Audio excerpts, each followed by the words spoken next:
தங்கம்னு நினைச்சு கவரிங் நகைகளை களவாடின கும்பல் வசம் மாசுக்கி இருக்கு.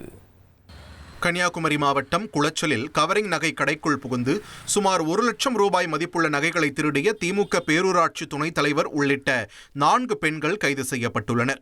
குளச்சலில் உள்ள கோல்டு கவரிங் நகை கடையில் 1 லட்சம் ரூபாய் மதிப்புள்ள நகைகள் காணாமல் போனதைக் கண்டு அதிர்ச்சி அடைந்த உரிமையாளர் சிசிடிவி காட்சிகளை ஆய்வு செய்துள்ளார். அதில் புத்தளம் பேரூராட்சி துணைத் தலைவரான திமுகவைச் சேர்ந்த பால் தங்கம் மேலும் 3 பெண்களுடன் நகை வாங்குவது போல வந்து நகைகளை திருடிச் சென்றது பதிவாகியுள்ளது.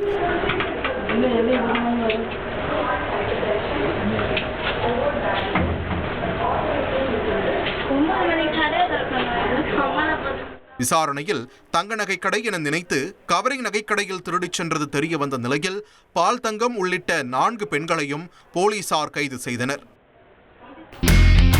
இனி செல்லும் இடமெல்லாம் செய்தி.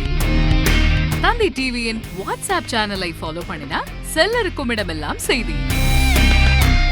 இதோ QR கோட் இப்பவே ஸ்கேன் பண்ணுங்க, ஃபாலோ பண்ணுங்க.